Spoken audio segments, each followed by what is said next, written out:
Hi, good morning, everybody. Good morning, District 7030 Rotaract. So we're going to begin this session this morning. So of course, we're going to have a few other persons coming in. So they'll just join in, but I definitely don't want to have our presenters waiting. They have a jam-packed session for us, great content, and can't wait. So just giving some introductions here, as some of you may already know, my name is Okara Duncan, and I'm the Professional Development Director from the Rotaract Club of Central Port, Spain. And this morning we have a session that PMI has volunteered to assist us with this morning in terms of project management. Name of the session is Project Prodigy, Conquer Constraints and Lead with Impact. So just to start this morning, I'd just like to introduce the president of the PMI Southern Caribbean chapter, Ms. Janelle Kaulessa, who will give us some introductory greetings.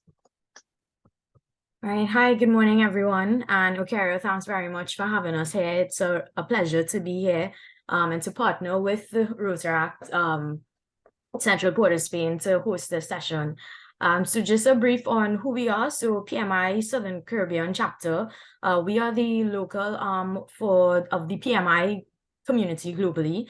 PMI is an international organization that focuses on project management. So it's a professional association for project management as a profession. And our aspiration is quite simple. It's about empowering people to turn ideas into reality. And notice I said people, not project managers. So just to give some context around that, it's the world we live in today, there are lots of persons that have a role where you require project management skills to successfully deliver some of the work that you're doing. And so we recognize that project management is not just for project professionals, but for anybody who requires project management skills and uses it. So we're really happy to be here and to just set the context. We have about 496 members with us. We span about 11 islands, actually, or the core of our base is actually in Trinidad and Tobago. That's where the chapter was started. But we do, of course, have other persons, a smaller number in the other islands. And yes, so today we're here. We've brought out some volunteers that are a core part of our team and at the heart of what we do to help share some tips and tricks in project management, because we understand as an NGO, you guys have a lot of projects that you work on. And so we've brought together some of our highly experienced volunteers that are part of the PMI Southern Caribbean chapter community to share with you some of the key points that you could look forward to when you're managing your projects. Right, so I will now hand over to my colleague, Juliet Hector, and she'll take us through the rest of the presentation. Hi, good morning. Thanks again. Thanks again, as you said, for having us here. We're really happy to be here to, share what we do as well. And as Janelle said, right, it's not only for project managers. I am PMP certified. I am not a project manager in my professional designation, but every role that I have been in has had the transferable skills of needing project management at the core of it to be able to execute on anything, right? So it's not just, anything that you can think about, you need to be able to plan, execute, and control what's happening. And that's really what the core of the project management methodology in. I work in the financial services sector currently. I would have worked in government NGOs as well. So I have over 25 years professional experience spanning various industries and different types of initiatives and projects using my project management qualifications. I'll be one of the presenters today, along with my colleague, who will now introduce herself. Good morning, everyone. Yes. Aisha David. I am really pleased to be with you here with Juliet, sharing what we know, as Janelle mentioned, is really based on some of our experiences at work and in our general life, because definitely applying project management to all that we do.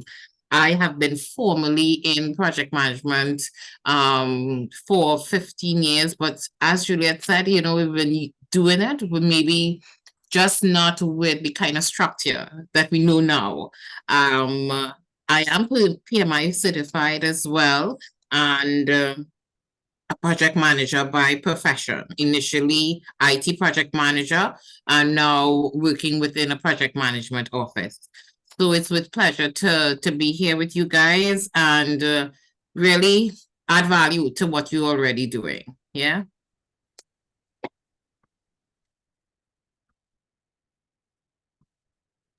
Okay.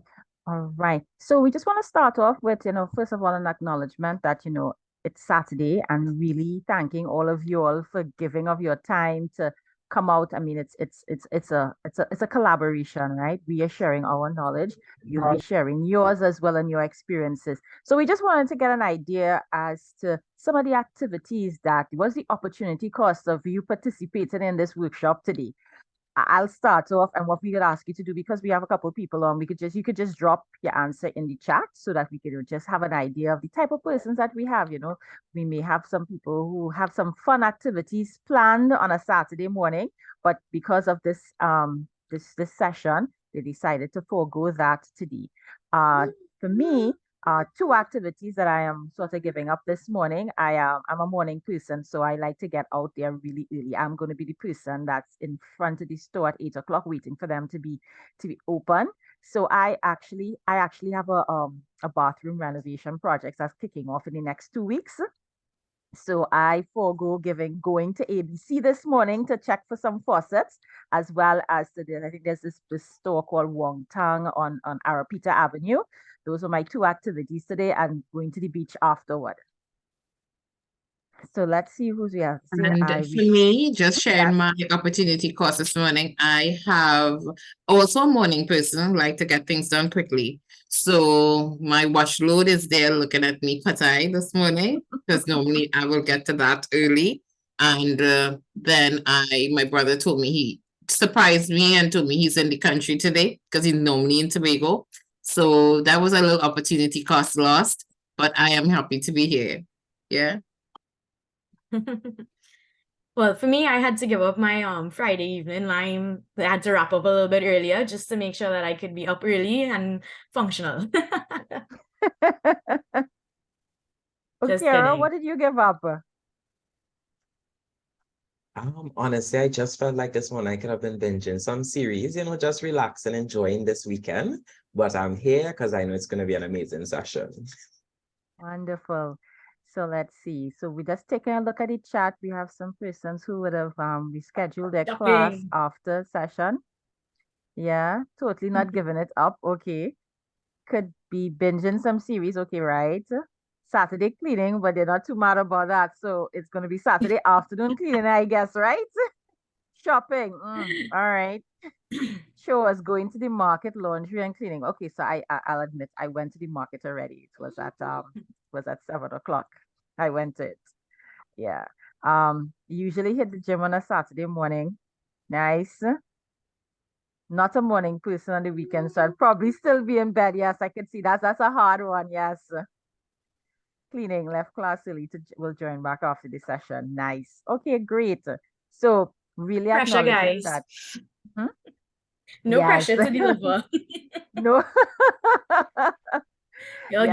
These guys gave up a lot of their time this morning. Yes. So and we really appreciate that. So we have a really content packed for you, and what we really wanted to ensure is that everybody walks away with something that they can apply. As we would have said already, you'd have heard project management is something that we live and we breathe. May not be with some structure, but we do practice it in some form or fashion. So the aim for today's session is, of course, is to stimulate excitement about project management and to provide options for certification.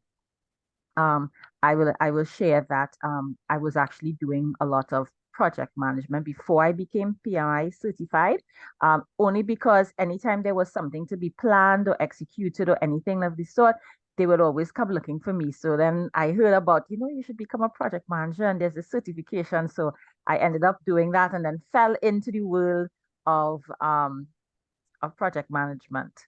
To introduce the PMI SEC, And we hope that we can, I know you volunteer Rotaract, but you pique your interest into some of the things that we do. I forgot to mention earlier that in my capacity at PMI-SEC, I am a project monitor. So I lead a project. Right now, we are actually doing a partnership with the Cropper Foundation.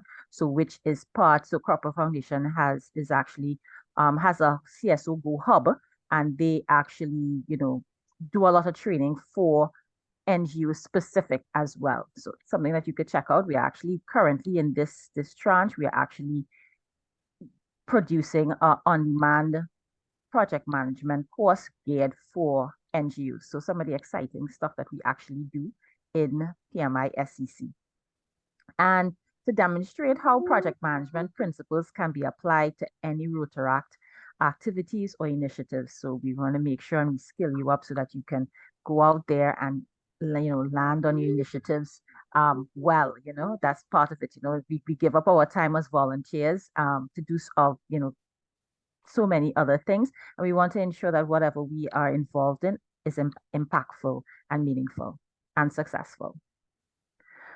Okay, so what is a project? And everybody has an idea as to what it is, but it really is something that is temporary. It's something that you take on that you're going to be doing for not necessarily a short space of time, but it's something that has never been done before. It's unique. You're going to do something different, and it could be a product or it could be a service. So what we are saying is that anything that you have a particular goal for, anything that you're looking at to do now, right? So some examples that we have, and what we did was we tried to tailor this as much as possible to your environment, so it would be, it would be able to resonate with you. So launching the professional development training programs, this is a project, right? How will you approach it? What will you look for it? Launching a Rotaract activities that are going to happen. Creation of a social media campaign. Remember, it's not a campaign. This is not what we're going to do every day, but it's going to be part of what we're going to do to launch it. And planning a youth rally. I know these are some of the activities that you all are actually involved in doing at this point in time. Why do we do projects? Many different reasons. To fulfill a requirement. So all of us here belong to a volunteer body. So an example of a requirement would be, for example, PMI-SEC, similar to you, we have an international, they have introduced a new mandate or a new logo. We will now need to go, it will be a project to implement and roll that out to ensure that all of our communication, everything that we have now has this new logo, or if we have a new slogan, anything like that, it will be to roll that out to fulfill a need. Anytime there's a need out there, for example, I need to renovate my bathroom, so that's a project, right? Or exploit an opportunity. For example, we could have your Rotaracts. So we have a open day where we have students coming to learn about different careers, etc. Rotaract can plan to be there to be able to recruit new members into the session, because we're always looking for new volunteers, right? Because we don't want to, there's always things to be done, so we don't want to overburden the ones that we have, so that we could give everybody the experience of volunteering and giving our time. It's to resolve a problem. Any problem that you could possibly think about, we can solve it, and the activities and the process into which we go about that is the reason for doing a project. Characteristics of a project. What does a project look like? So we must have well-defined objectives, right? What are we going to do? We must be clear, because that could be one of the problems as well, right? And we will talk about that further on in terms of what are some of the things that can impact a project. Must be clear and defined objectives. It's unique. It's not what we call BAU, business as usual. It's not something that we do regularly every day. It's something that we going to be looking at in this particular sector, and then we'll hand it over. Complexity. Sometimes it's complex, and it's something as seemingly as very simple also is complex, because you have to look at it in stages. What do we need to do? When do we need to do it? How do we need to do? There's always a level of risk and uncertainty, because that's why it's unique, right? It's something that we haven't done before. What are some of the things that could happen that could cause the project to be derailed? There's a completion deadline. There is a finite date. It's not rolling, it's not continuing, although we know of some projects in our environments that continue to be rolling. And of course, when we get into it, we're going to realize that of course there are factors that occur that can that impact when we see a project is going on indefinitely, right? Because it's time, it's money, it's resources. You can't have these just continuing like that. It's a coordinated undertaking of interrelated activities, and you will have appreciation for when you're executing on your initiatives. There are various things that need to happen simultaneously for it to be able to move smoothly. Example, just coordinating this session this morning. There are a lot of things that would have had to happen. Of course, sequencing, the invitation need to go out. We need to select speakers need to be selected. We need to figure out what we needed to talk about, how we're going to do this, all of course while doing many other things to ensure that this comes off, right? And then performing the activities involved in resources, right? This is a key part of it, right? It's not a one-man show. You can't get it done by yourself. You could try, but it's going to be extremely difficult, right? It's a collaborative effort. So, and each person in the project team has a particular responsibility to ensure that their part is completed towards the goal of the project. Thanks, Juliet. So I'll take over from here, as Juliet mentioned about each person in the team. So one of the main persons in your project is a project manager. I wanted to just be kind in this graphic, because actually most graphics you see for project managers, multiple hands, Mother Lakshmi kind of story, because it's juggling a lot of things at the same time. So you have some examples here in terms of what a project manager is required to do, is leading the project. And there's a familiar quote that is my favorite. I'm trying to remember the person, but he says that the P in project management is more about people management than project. And that I quote it all the time, because as a project manager, it's not about you sitting down and doing the work. It's about managing the people that has the skill, the knowledge, the experience to get the job done. So that's basically what it is, and it's empowering your team.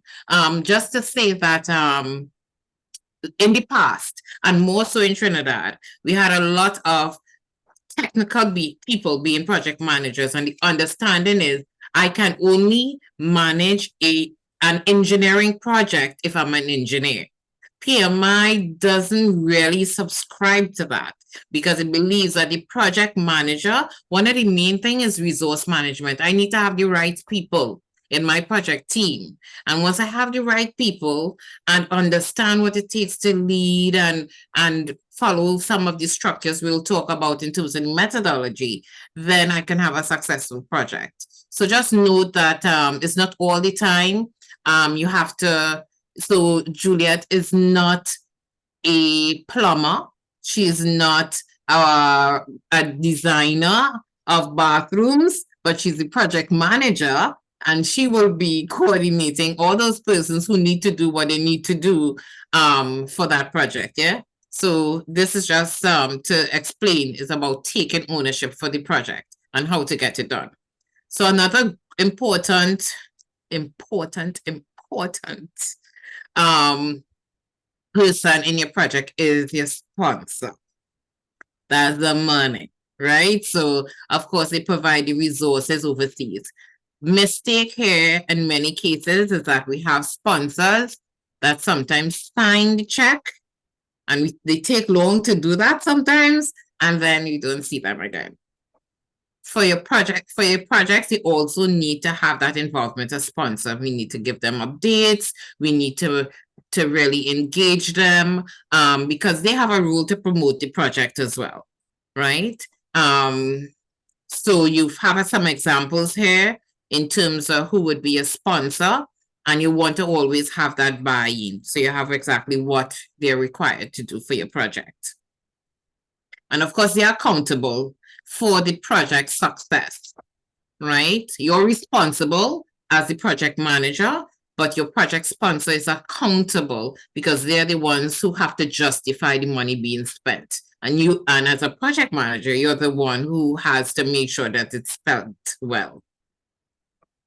Stakeholders. So this could be anyone in your organization, anyone that can have an interest or can impact your project. And I just want to give a quick example. I remember there was a project of a reorg, organizational reorg that really, it was a major one that would entail persons having to actually reapply for their jobs, right?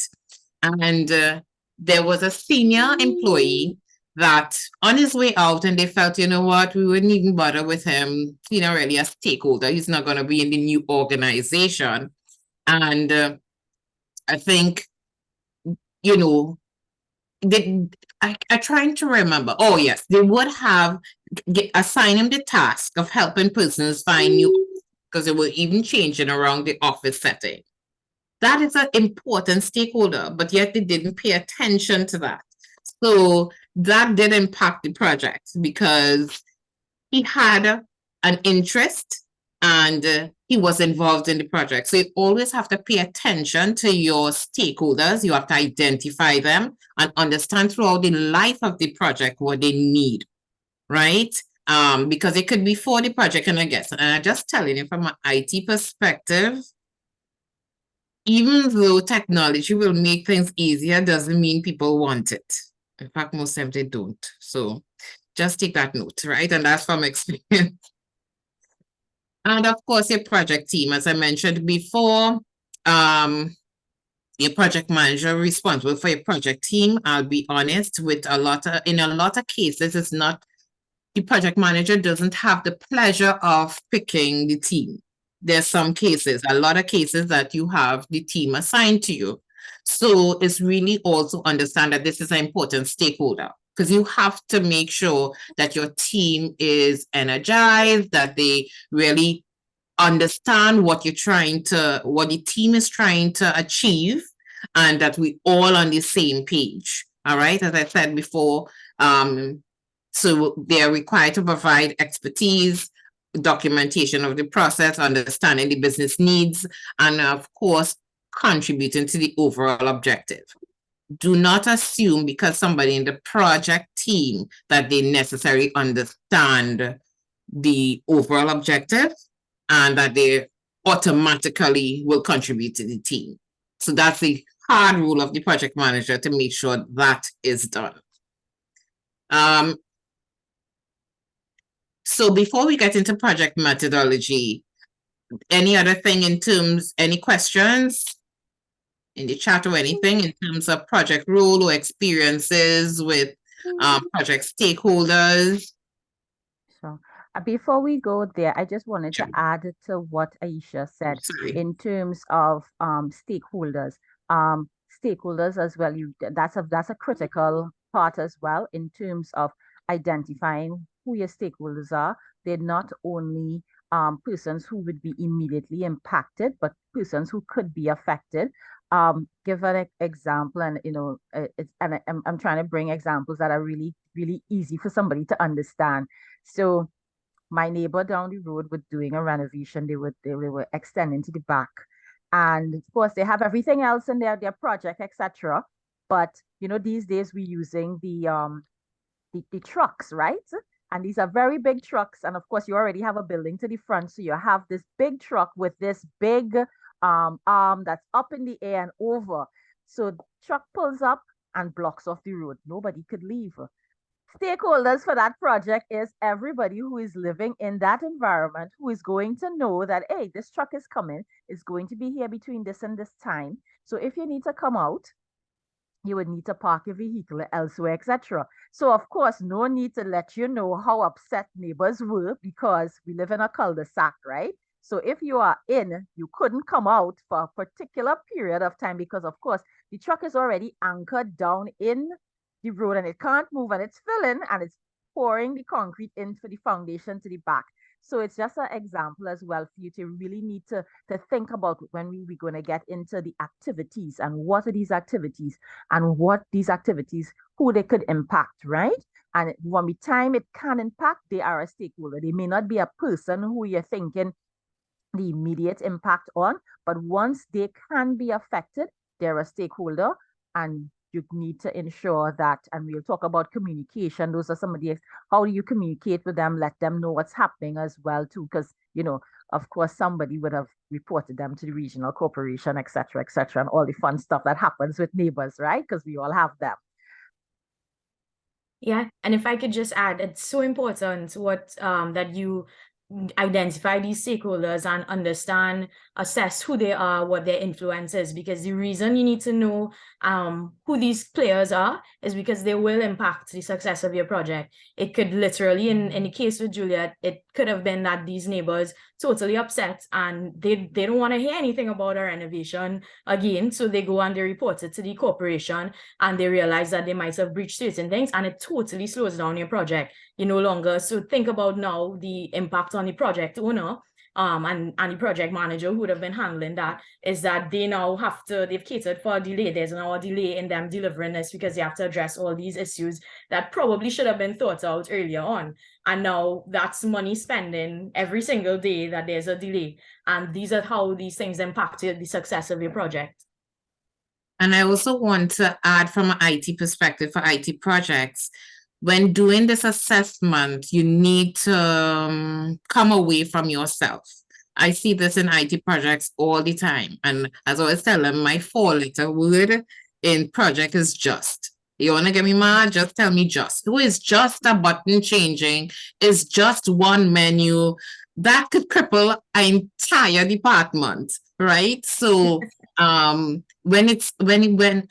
the beautiful example that Juliet gave as well, it's sometimes because we as project managers in the project, we just see it one particular way and we discount the impact and the effect that what we're doing and the activities we're doing going to have on others. So we have to, as project managers, you see this exercise, and I just want to pay attention to or point out the graphic. Those little smiley faces is really just how they do the assessment. It's just a graphic way of doing the assessment. So then you understand who you need to keep happy for your projects to get done and who will be impacted negatively, or that you need to pay attention to. And the reason, as Janelle mentioned and Juliet, that because it informs one, your communication and even activities in your project later on. So it's a really important aspect. And especially I'm thinking for the Rotaract and the projects you're doing, even doing projects within a community, is understanding who are the persons in that community. And yes, you may have good intentions, but still, what is the impact? You know, who will be negatively impacted? You know, and doing that assessment to make sure that it's all organized and everything is taken into consideration. And that's what project management methodology is about. So I'll hand over to Julia to speak a little bit about the methodology. Sure. And just to also say something about what we talked about in terms of the persons as well, right? I mean, the project manager is a key person in the whole thing. They're the lead, but they're not doing it all on their own, right? So identifying the stakeholders is a team effort, right? It's not only on the project manager to do everything, right? That's why we have a team, and the role of the team of also is, so don't feel that because you're just the part of the team. It's not as Aisha said, don't just say just, right? You are contributing, you are also responsible for ensuring the success of the overall project. And you are, if you know something, say something, because that's why you're part of the team, right? You'd have been selected based on your experience and your willingness to serve. So it's everybody. If everybody takes that ownership for the project, it's not just, oh, the project manager will handle that. We will have a lot more success in projects when everybody take ownership, right? And so going on to the methodology, right? And it's really, as we said, right, we all do projects in some facet another. But what we're looking at now is how do we formalize to ensure that we take our project management, our project execution from the current level to another level. And we will say this too, and I'm sure everybody else who has been doing projects, Janelle and Aisha will attest to this, that no matter how many projects you have implemented, how many projects that you're on, it is a constant learning experience. There's always something new. There's always something, because as well too, right? It's people you're dealing with, right? So there's always a way that you could have done this better. Somebody's always going to be offended. Somebody's not going to like what it is you're doing. And it's constant. So it's something that it's always fresh. And that's why we keep if we have the methodology and the structure in place, that we know these are the vehicles that we're using to get us to our goal, we could, all the other things that are constantly changing, like the people, etc., we'll be able to focus on some of those. So as I said, right, it's a systematic approach to managing and controlling a project, and we use particular skills in to able to get us from one stage to another. Aisha, could go to the next slide. So what is this methodology, right? So we start off with initiating. When we decide what we're going to do, we decide to do it, right? What are we doing? So this is where you all will come together, and you'll have all your various objectives of what it is that you want to do. The crux of the matter is really the planning, right? And especially in the NGO arena, we always find that we have so little time to do the project, right? We hear about the project, then you hear the project is coming, and then you're like, oh, you have to get this done in 2 weeks, right? Which would, in a real sense, you may have needed maybe 4 weeks or maybe 6 weeks to get it done. And the challenge is always, what people tend to do is react first. Oh, we have to get this done, and they just move from the planning stage into the execution stage, and they just execute it, and then you realize that, oh, we didn't do this. As little time as you have, no matter what time you have, it is key. It is essential. I will reiterate this again. Planning is important. I think there's a saying that says, you fail to plan, you plan to fail. Yes, and that is true, because it gives you that moment where you actually sit and you actually go through all of the things that we talked about. So you talked about your activities, you talk about your stakeholders, right? Because that's one of the first things that you want to do, right? What we've decided, what we're going to do, who is this going to impact? And then also as well, you may also want to, one of the strategies is getting some of those negative stakeholders, maybe getting them as part of the project, right? Because you know what strategy is. If you get them involved, they don't feel as left out, and they're not going to be, as I said, right? We want everybody to take ownership for the project. So we want them to be a part of the project so that they will now be able to come up with some solutions as well, and also act as stakeholders will now not go take back the information and work with the various persons as well, right? Because they're representations. Like in the professional arena, right? What will happen is that if you're having a project, you're implementing, you have the various stakeholders will be from the groups that are going to be impacted, and they will come and they will bring concerns, because they're going to, for example, bring all the knowledge and changes that's going to happen, so that they will now take the message back from the project and disseminate it. So you're going to get the buy-in and the ownership from everybody that's going to be impacted. So we plan, right? This is where this is the most critical part of it, right? You plan, and this is where you identify what are the steps that we need to take, how long we're going to take, but what are the things that we're going to do based on what it is that we want to our overall achievement. And just saying as well is that it's really laying down what we have and what do we want to do. It's in the planning stage that we will realize, okay, maybe we need to execute this in 4 weeks. But however, because of the activities that we need to take, or because of certain things, we may not be able to do that. So we're able to see ahead. One of my favorite tools, and it's whatever form of fashion that you have, is your trusty calendar. Must have your calendar, because from the time you say, okay, we want to have this on this day, and we have in Trinidad and Tobago a lot of holidays, right? And you may not have realized that it's a holiday, but especially if you're planning multi-jurisdictional engagements as well. The first thing that you want to look at is your calendar, right? How is this? Where is this? Where is this taking me? Is this a good day at all? Or you might realize it's maybe the weekend of Mother's Day. Just throwing out some thoughts, right? You know, Mother's Day is a big thing. If you need participation, you're not gonna get it, right? So it's just as well too when you're planning, you want to just lay out the map, and you're using your calendar to say, okay, how long will this take us? Where we want to go, and just even starting off with there and then working backwards to see what do we need to do and if we have enough time. And when we finish plan, we move to the executing stage. This is where everybody knows what they need to do, how we're going to do it, when we're going to do it, and what do we need. Because even identifying that there will be some other little things as well that you need to understand that what's going to happen before you could get to do that particular thing. And then we have the real body of where the project manager does a lot of its work is the monitoring and controlling. So when we make that plan and then we're executing, we want to ensure that we are staying on plan. And if there's anything that is going to impact that, for example, we live in the Caribbean. Right around now, you know, we have a lot of, you know, it's our rainy season, right? So we planned an event. It's going to be outdoors, etc. But we also need to be like, you know, what are some of the risks? We could have a tropical depression. We could have weather that's not favorable. Are we having it inside? Are we having it outside? Do we have things like tents? Should we need to stay up?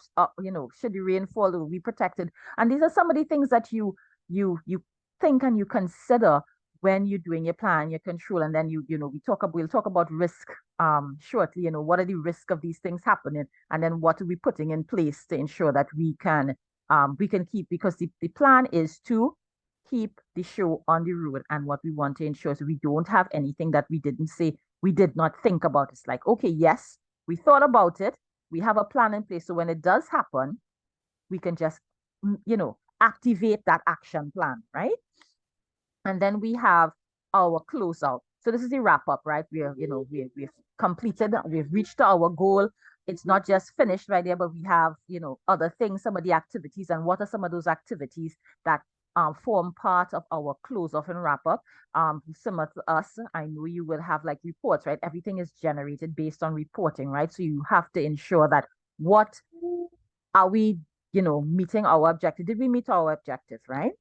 And just to go into some further details, as I said, right, we have all of we have the stages as to which a project moves through, and we have some of the activities here which support some of these activities and what are deliverables. So just looking at, we'll just take you through, like, let's say, for example, the initiating state, right? This is where you gather your information about the project, what you need to do, what are your requirements for the project, and then what we have a deliverable is the project charter.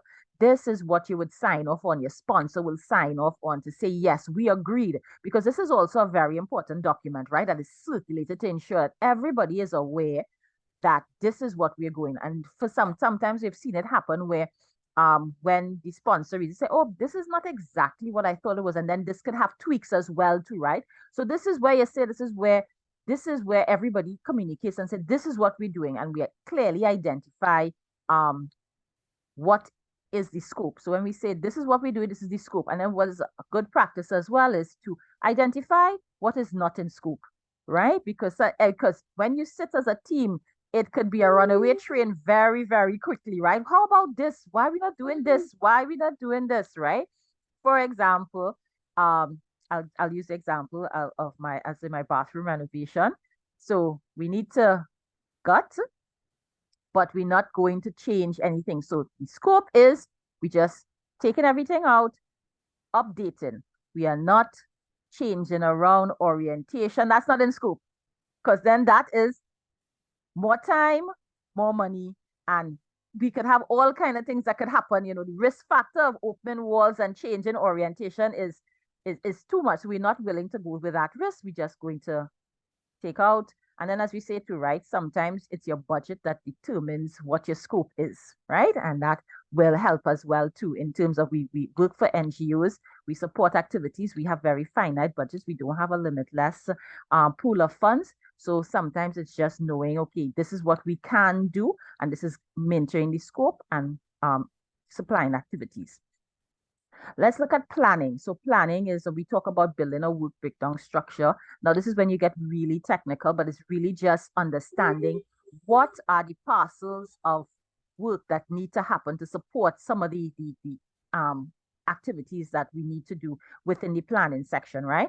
You create the schedule. This is where we talk about in terms of looking at your calendar. You look at the time, okay, saying sequencing of the activities, you know, identifying what needs to be purchased, what doesn't need to be purchased, getting quotes.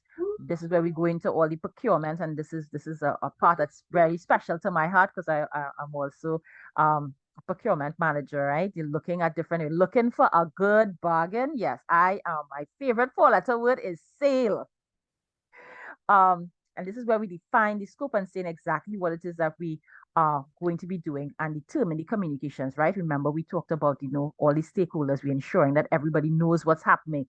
Communication is also not only with your stakeholders, but with your sponsor, right? You have to keep your sponsor engaged because they have to know what's going on, as well as within the project team of itself, right? We need to know because everybody's taking ownership for this project. We need to know what's happening here. And some of the deliverables that happen is, as you say, your work breakdown structure, your project schedule, your budget schedule, your scope document, your risk plan, how you're planning for when things happen, and then your communication plan. Executing on your initiatives. We want to hold a kickoff meeting. It's important. We must say this is when we're starting. Because remember when we were gathering requirements, everybody was just having different discussions, etc. But this is where you signal to everybody, this is actually happening. And this is where you share a lot of the plans and help everybody understand what is their role, where do you fit in, where it's what part do you serve in getting us to our goal. This is where you get the resources to execute on the plan. And this is an important part. This is where you leverage your sponsor, right? Because as a project manager, if you don't have the resources, you're already starting off on a bad foot. So this is where you need to, you know, manage with your sponsor because they're the ones supposed to be able to get your resources for you, right? Help you to get resources to be able to get a plan, right? I'll share with you in terms of in our situation where I need particular volunteers for our project. I would be knocking our VP of volunteering is Anasa, and I'd be like, Anasa, I need more volunteers. There's only so many. I need more volunteers. Who you have coming in? Who do you have coming in? So you always need to be able to advocate as well, right? To get the resources, and you go to your sponsor who will be able to help you move those chips, right? To ensure. So don't think that you as a project manager, it's all on your shoulders. It's a team effort, and you have to leverage the sponsor as well as your team to ensure that you get what you need, right? As well as when we talk about the controlling part of it, this is where, so we talk about the kickoff meeting and we execute the plan. We schedule, as we say, we know when we're making the purchases. So we have all those things, we communicate, right? And then the deliverables would be, of course, the completed product. But before we could reach to that completed product, we have that body of work that where we're constantly monitoring and ensuring that what we have planned to do is what's actually happening. And if there's any, let's say red flags or anything that is indicating that we may not be able to meet our goal, this is where we highlight it. One of those things as well too could be, you know, we made a budget. We have a finite amount of money that we're going to do, right? In doing, we get the estimates, we have an idea as to what it costs. But when we actually go to estimate, because we know some of these projects, especially in the NGO space, we start talking about a project maybe 6 months before, and it comes an idea, and then we shelve it, and then we pick it back up again and says, okay, we're ready to go with it now, right? But prices may have increased or escalated. This is something that needs to be highlighted. So this is part of what will come in terms of your monitoring, right? You need to alert and say, when we initially scope this project, let's say we're using $1 million, prices of raw materials, etc., everything has skyrocketed. We're now looking at $2 million. What do? We either get more money which most probably we won't, or you now need to figure out, okay, how can we do this project? Or can we still do this project? Or we may need to look at the scope and look at the other areas, right? So it's also about monitoring what's happening. Sometimes a project is in train and you're already doing stuff, and you go to purchase, and you there's no option of stopping. But because things have changed, environment is changing all the time, things change, and this is where the project manager is always need to be aware of what's happening. What are things that could impact the project? We talk about the risk factors. What are we looking forward for? Are we looking at change control activities when we need to change something? It's how do we change it? And various areas will have systems in place. So if we want to change, it's very important for you to be familiar with your perspective, especially in the Rotaract. What are your policies and your procedures, right? So it's very important to be familiar with that, so that if you run into a problem, how do you do that?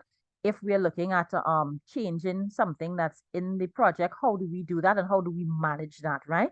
And who, of course, sign off is always by the sponsor, right? The sponsor has the ultimate say as to what to get changed. So somebody in the project, you can't say, well, we didn't think about this and we go in and do this and we change the scope. No. Any change of scope needs to be documented. And of course, the impact of that needs to be well articulated, and of course must be, the impact, captured, and then of course have that approved. Sometimes it gets approved, sometimes it doesn't get approved, or it will say, okay, that will be phase 2. And that's fine too, because as we go in, right, you'll realize that there are different things as well, because if we have a goal that we are going to meet at a particular time, adding to that scope will only slow us down, right? So we need to also manage how changes happen, keep status. We also want to ensure that everybody who said they were going to do something does what they're supposed to do. So that's why you have your status meetings as well, to ensure that everybody's on track, everybody's going according to plan. And and especially in the world, as where we have volunteers and stuff, things happen. I really signed up to volunteer with all good intentions, but I got a promotion and my workload real heavy right now. It's the onus on you to come out and say, hey, I really thought I'd be able to give 3 hours a week, but it seems like I might only be able to give half an hour.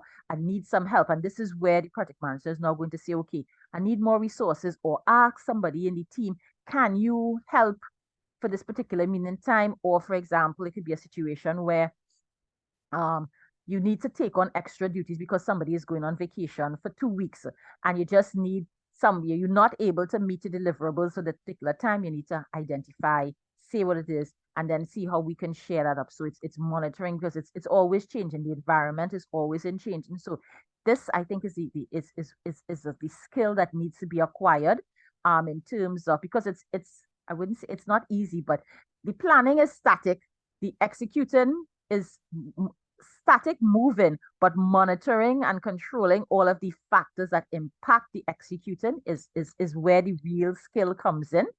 And I kind of like it. I'm kind of a junkie because I'm always thinking about all sorts of things. And it's really just ensuring that all of the reporting that needs to happen. So you will share the report with the respective teams and make sure that that sponsor keeps getting. And it's, as we talk about communication as well, right? We will have that determined in the communication plan as to who gets what communication, when they get it, and how often that they get it.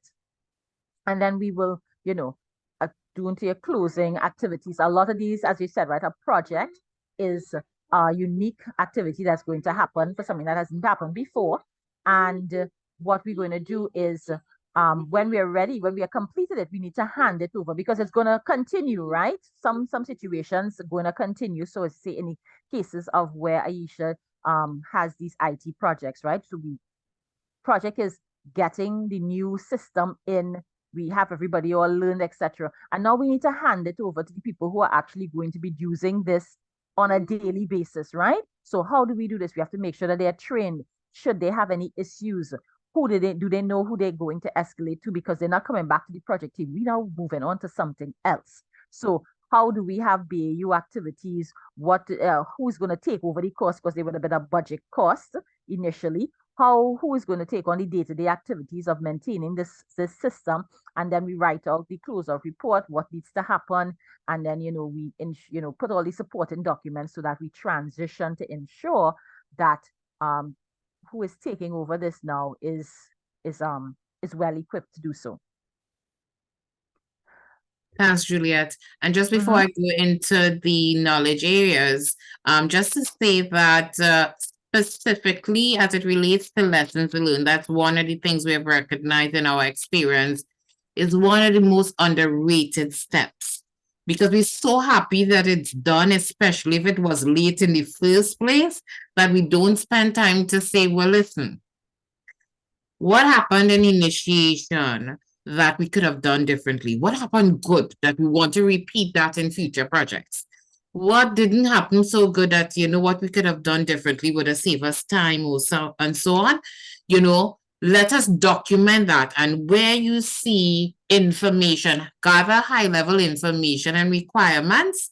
One thing we make the mistake in initiating is going back to, hey, did anybody do a project like this before? Were there any lessons learned? That information is very important, because when you have that information up front, and sometimes we may have a little ego now, we know how to do it. I mean, when you think of the Rotaract, there are projects that would have been done before or even done by the major group, the Rotary. And are we collecting information about those projects, about those communities, about projects done in those communities by other NGOs? Nothing wrong with getting that information, because then it helps you in terms of your planning. And Juliet spoke about how important that planning is. So you want to have as much information. So just to say, you see that lessons learned activity, that is an important activity. And close, and what you call, well, I don't use post-mortem because I just believe my project I die, right? Review, post implementation review, right? You want to spend the time. So same way you spend the time initially in planning, at the end, you really need to sit down and document. When you're doing that close off, even handing over. I mean, when something is done in the Rotaract, I don't know the process. Do we do a presentation to the bigger team to say, hey, guys, this is what was done. This is the success, and these are the things we did well, but these are the things that if you have to do this project again, or anyone doing a project like that, as you go with different regions as well. We have done this in Trinidad. Was this done in Grenada? Was this done in St. Vincent? What were the challenges they faced during that time? Does it relate to challenges we may face? So let's always understand that that is an important aspect of your project as well, and it does inform back to initiation for new projects. Yeah. And so in terms of that, and as I say, it's plenty managing. So this is the process groups and associated activities and deliverables. And in the middle of that is also managing, and this is what PMI calls the knowledge areas. So in every aspect and initiation, we have to think about a time construct, a scope construct, cost. HR is, of course, your staffing of your project, right? Risk, we'll talk a little bit about that, but Juliet gave a good example. We spoke about stakeholder management. You see, it's not just about knowing that you have stakeholders, how you're going to manage them through the life of your project. Juliet's favorite thing, procurement management. And I mean, I remember in a particular project, I came to the team and said, oh, they watch news? And they said, what are you talking about? I said, the people on the port, they're protesting. They have go slow. Okay. Hello, we have stuff coming in. We need to know this. So that's what Juliet was saying. You need to be on board. It's not a little silo. Oh, me and my great project. No. Is it election time? Craziness. Is it Christmas time? Double craziness.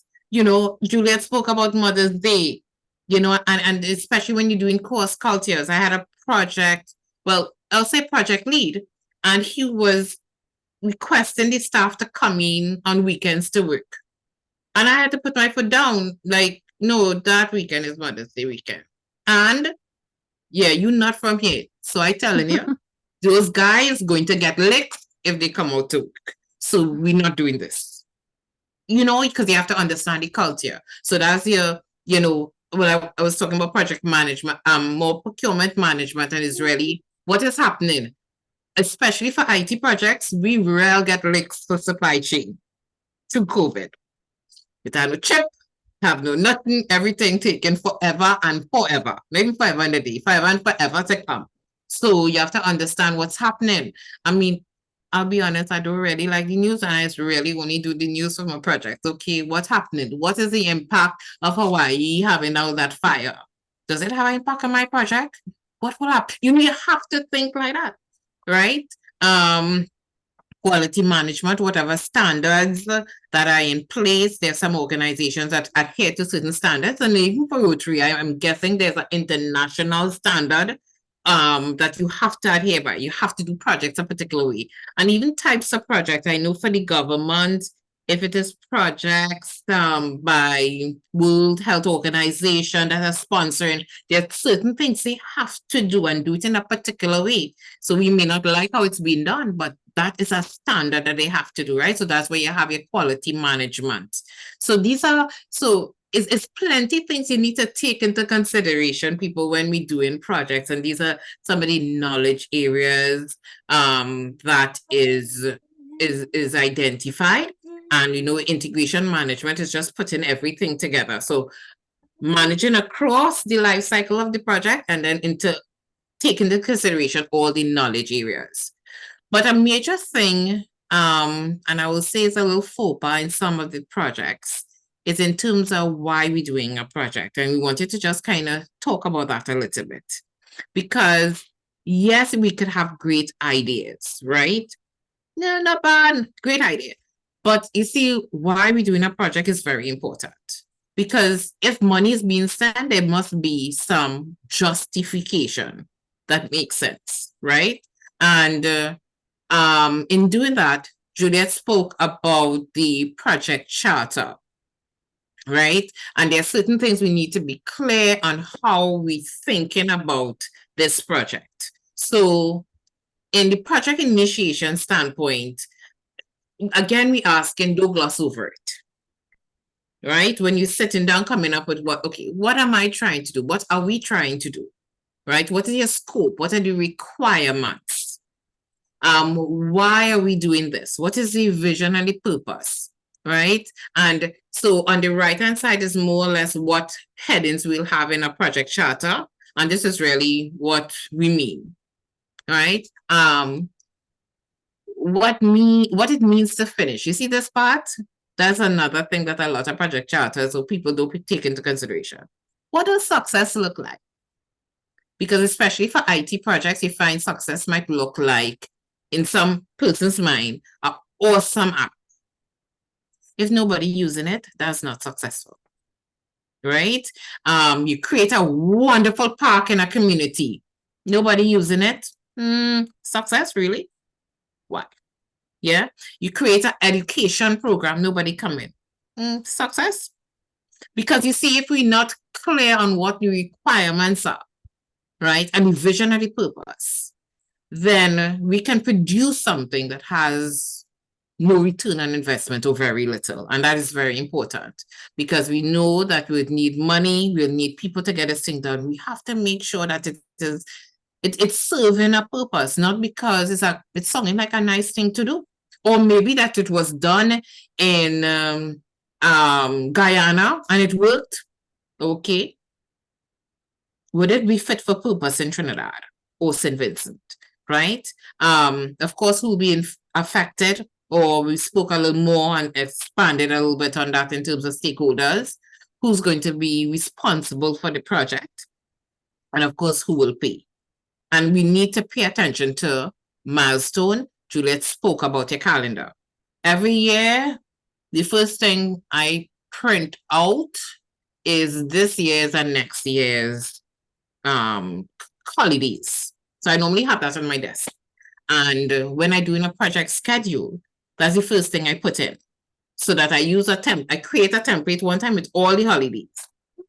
And I had I got that from Sagicor. It's not an advertisement, right? But it's a calendar I got that was Caribbean based. And they had all the holidays. And that was just the best calendar ever. So now I kind of create myself. So I know that, hey, Guyana and Trinidad and other countries, I think Jamaica as well, we all have Emancipation Day on the same day.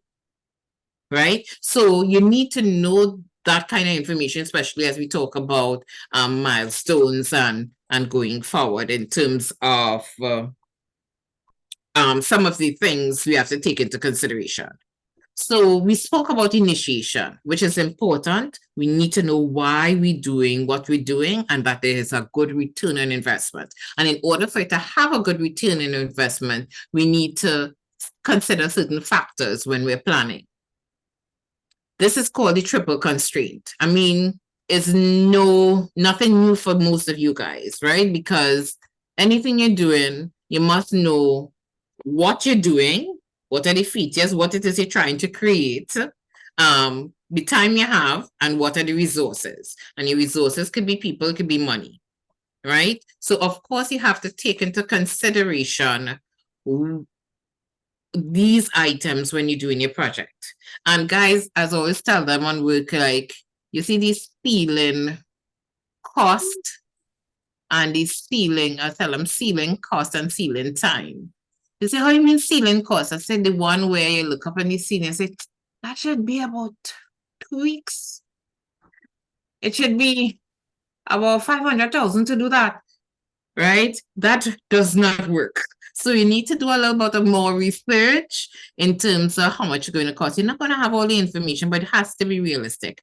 And I'll be honest, as a project manager, sometimes you have to have the hard conversation of, okay, that is not going to be enough money. And you have to be well organized enough to say, okay, you know what? This is how far we'll reach in the project if we're using this. I'm just telling you. And if we're not, and I'll talk about this constraint, I think just the next couple of slides down in terms of what that would mean. So in the project as well, besides balancing act of this triangle is assessing the risk, right? What could go wrong? So as I tell the team all the time, this is when we will have a full meeting and there's 5 minutes before we leave. Okay, guys, put on your pessimist hat. What could go wrong? We have all these things we plan to do this week. If Murphy Law come at us, what could happen, right? We need to do that because you can't manage what you don't know. You need to figure out, I mean, no one had in their project plan COVID.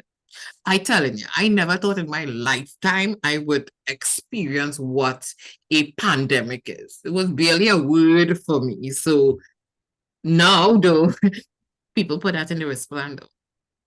Yeah, because it could happen, right? So you want to be able to say, okay, what could go wrong? Suppose the person even needing the project decide to leave. What your documentation is. You have any documentation to go with all the information? Suppose there's something critical that happens that now we have to reassign budgets. So you no longer have the same amount of money. Suppose there's a change in strategic direction. So the plan that we had, that we started in January, come June, yeah, we're not going that way again. So, you know, change of direction, right? So we have to identify and then assess. So assess, well, which is the highest risk, meaning is it more probable or possible that this is going to happen? And if it does happen, what can we do to, and you have different response. You can mitigate, meaning lessen the impact. You could do something to avoid risk entirely. You could transfer the risk.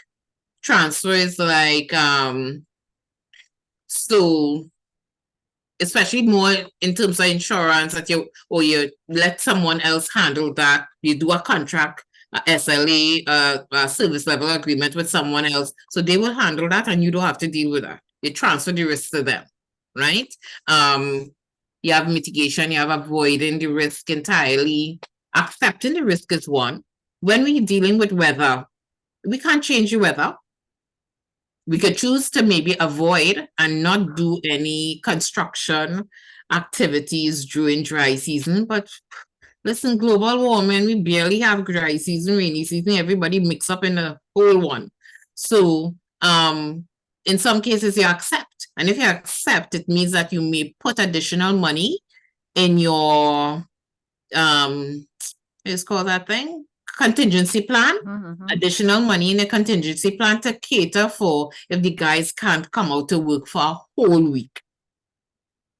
Right? So you need to, so that's why that assessing risk and coming up with your strategy, because if you are accepting that risk and putting money in a contingency, it means that the ceiling price you gave, you have to add the money for the week that in case they don't come out to work, right? And you have to keep the bobcat or farmer or whatever rented for that additional week. So these are things that we have to take into consideration when we're planning our project. And that's why Juliet said, listen, this thing does take some time, you know, we just get excited and jump into, right. So, well, Kara, you doing this. Janelle, you doing this. And it's like, something happened down the, oh, good, we didn't think of that. You know, it's really important to spend that time. And when you assess the risk and identify, you know, what you're doing and your plan, one of the main thing is a way to help in your timing of your project or making sure you're clear in what you need to do is using a work breakdown structure. So sometimes it's a nice little tool we use with just post-its where you identify, okay, these are the different phases. Sometimes they do it in phases. Sometimes they use deliverables, right? So like if I use in Julia's example, so we do like plumbing, then we might have concrete work. So those are work packages, right? Plumbing, concrete work, decorating or interior designing, and you may have different things there. Or in the first example, the little graphic there, you have the phase, what is done in initiation, right? What is done in planning, what we need to do. This one I think is the building, most likely building a house as well, right? So, you know, you spend time. You don't want to do a set of writing, you can do it as a diagram. Because at least, and especially when it's done like this, as a team with these post-it notes, the team is involved in really coming up with your plan. And once you know what you need to do, then you get into how long would this take? So you may have to break down some of the tasks a little more to come up with how long would this take, and be realistic. And also, well, when we're using like Microsoft Project, we also take into consideration who, because it have a task that you could give Aisha, and Aisha taking a whole 3 weeks. You give Juliet and it takes 3 days. You have to understand your resources, but guess what? They give you Aisha for the project. So you have to factor that into how to get it. And as a subject matter expert, you know, it's not a task that could be assigned to someone else. So you need to pay attention to your resources as well and understand that as we continue with planning, understanding your risk, managing all your constraints, and putting your schedule into play, that you have to, and Juliet said this, right, about monitoring your project. I want to just go to the next slide, which really, this is really the change control, this whole balancing act. If in the middle, and I don't know if it happens with you guys, but we have situations where in the middle of your project, you cut your budget now. And not cut your budget like they did an assessment and say, well, you may not need this amount anymore. Like everybody had to cut their budget. They just use some arbitrary equation. If they do, and bam, Juliet, I show you experienced that before. Right? And you like, okay. Or not only that, so there's one option, but there's another option where they say, you know what, we need this sooner than you told us. What? Yes, we need it. We need this done by the end of the month. Okay. And as a project manager, you need to have the skills to really say, well, no problem, I know how much more money I'm getting because I need to hire more people. Or if there's less time, is it that we're not using, so Juliet say, well, hey, listen, I'm tired of all these people up and down my house. I want this done next week. Okay, Juliet, is it that you don't want a bathtub? Because that's the only way you can get next week, right? So it's understanding that, your whole project is a balancing act, and change control.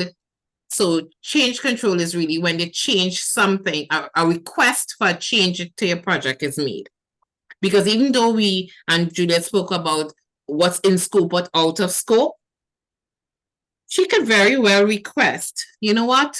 I really want to change the arrangement of that bathroom.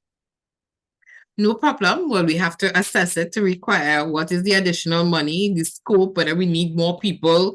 But you have to take time to say, let's do it like this, right? And assess what needs to be done. So you see in this graphic, if it's if they want more, then it will require more time and more money. If less time is required, then we'll have to smoothen the scope. All right, it becomes a different project as the triangle changes. But please bear in mind, whatever change is requested, it could be who? Document it and get it signed off so that everyone is aware that a change has been requested. We have assessed that to do this, we now need to make these changes in the project, and they have accepted that these are the changes that are going to be made. Right? Now, we're not saying all of this to scare you guys, but it's just to understand. And when you have a team working together, it's really easy because people will come up with the ideas and they will get it done. But it's just making sure that we pay attention to these things, because we are trying to make sure that we do end up in project failure. Right? We want to know that. If I could just add as there as well. So yes, it's as a project manager, it might sound scary to you when this project sponsor comes, or the customer comes and says, well, I really want this, and I didn't really think about it before, right? And let's be real, this is going to happen. It will happen in some form or fashion. Or I need this done faster. It just happens. It's a reality. And it's so important that while you know as a project manager that yes, okay, what you're asking me is going to impact either the budget, or it's going to impact the time, or it's going to, the quality, right? All these aspects are going to be affected.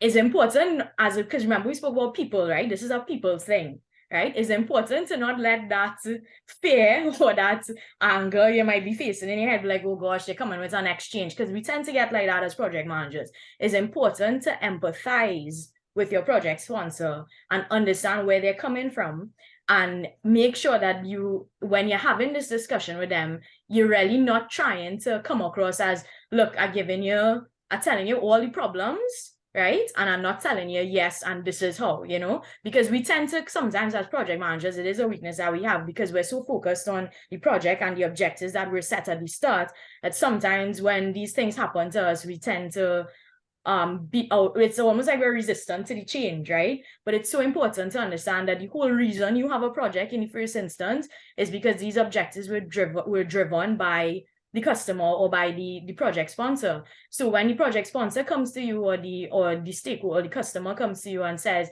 I need X, Y, and Z, and I need now, I needed this and this, and this has to change, and this has to change. Don't freak out too much, right?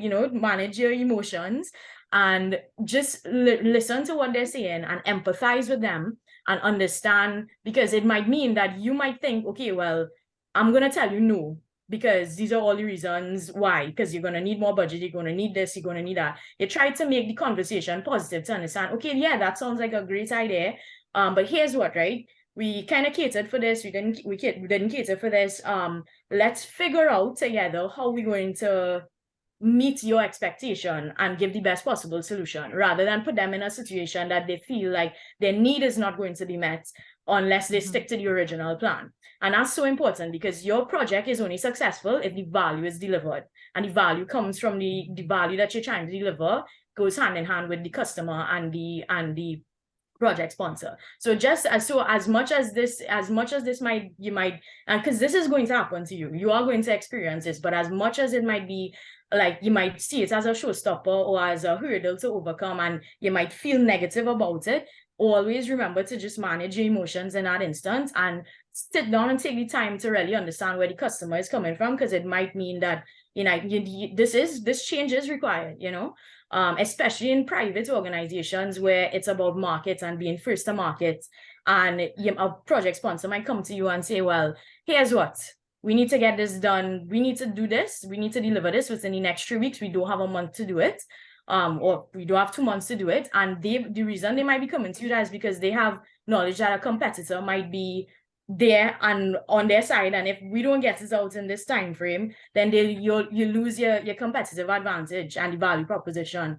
And so you at that point in time as a project manager, you can't come to them and tell them, well, boss, no, we can't do that, you know, because we already said this was going to take this time and it's going to take this cost and whatever. You don't manage a conversation like that, but you say, okay, I understand.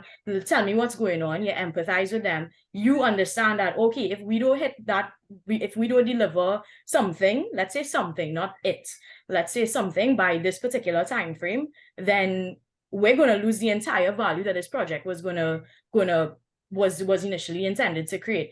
So now let's have a discussion about what can we do and how best we can get as much value out to the customer so we maintain our competitive advantage. And these are things that private organizations undergo. And as an NGO, you can likely face these things. It would not be about profit and competitive advantage, but it could be like a societal need, you know? So I just wanted to put that out there, that as much as we see this and it might be fearful and you might feel like, oh gosh, they come in with a change, you wanna also embrace it and be willing to think it through properly and manage the conversation with them, because that, if your project sponsor and you don't like, you all don't see eye to eye, trust me, you will be in problems. But it's about managing the conversation with them and managing the expectation as well.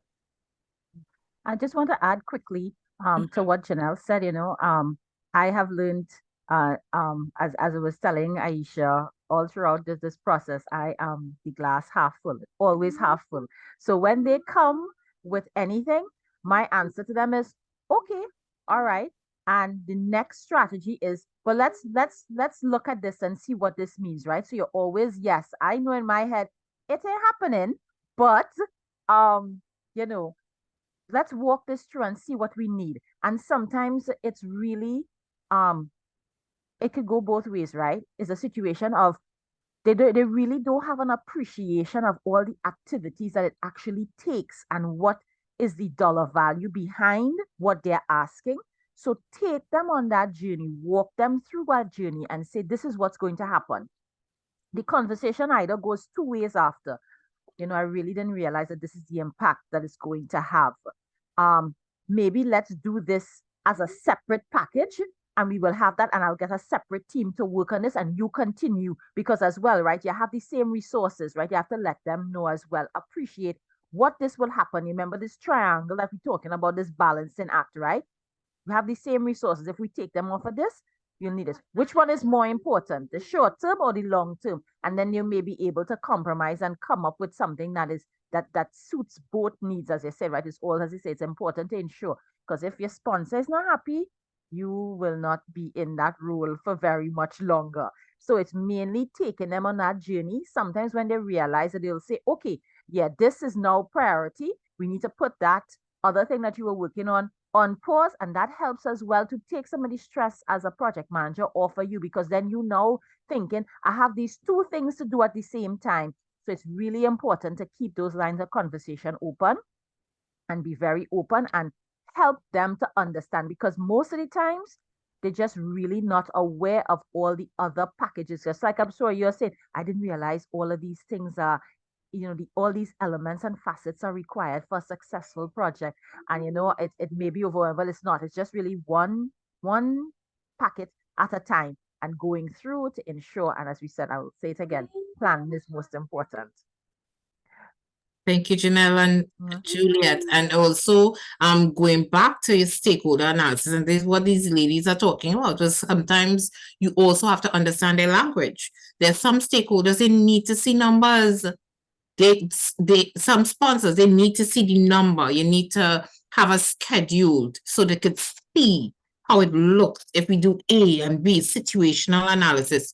It's just, you know, just a informal conversation. So it's also part of your stakeholder analysis, understanding how to communicate to them and how to really be able to partner with them. And I love how Janelle mentioned that, you know, let's figure it out together. Right? Partner with them and say, well, listen, this could be done, you know, but we need to figure it out together and let them be part of the process. And again, because so many times the sponsor is, you know, just seen as sign the check and give you updates. But in this case, of course, it's getting that involvement, right? So we have, we're going to go into exercise in a bit, but just to understand that, you know, here, in terms of your project success, there's a lot of things you need to pay attention to. Requirements, specification, you know, what are the success factors? And when we poorly understand, when we don't have a good understanding of what is required, we tend to not produce in terms of return on investment because we produce something that doesn't have a good value, right? And it doesn't meet the need. And then, of course, completed within budget allocation. And on the flip side is having that lack of resources could be a challenge, right? And the lack of resources will also speak to making sure you have the right people on your team. All right, your technical leads. I just want to share too, for me, in some organizations, your project manager may not have the authority to request staff to do certain things, believe you me. So what I tend to do is make sure one of my stakeholders that I keep closely is their supervisor, which is a functional lead. So this person not on the project at all, right? So I need, let's say in Juliet's experience, so I need a procurement analyst on my project. It is not a procurement project. This person reports to Juliet as procurement manager. But in order to make sure I get buy-in and get this person to do what they need to do in my project, one of my major stakeholders is Juliet. And even though it's not a project that she's in charge of or even have any stake in, it will be one of the persons I communicate with to give updates and, you know, to really, so they're on the sideline cheering me on because they want to, you know, I establish that relationship. So you want to make sure that you do what is needed besides cost to make sure you have your resources. And then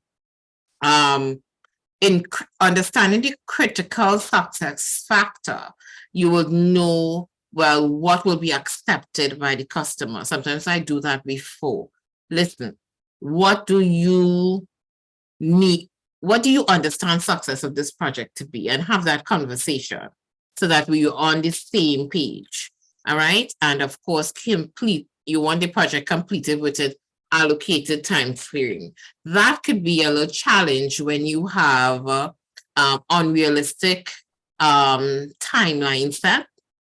And that's just the reality. You have your information as much as possible.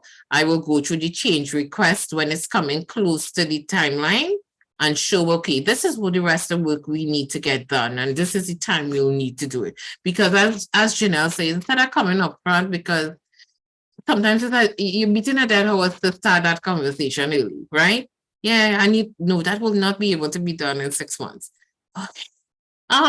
We will try our best. And then coming close to the 5th month, I can now present a plan or even ask, do you want to phase it?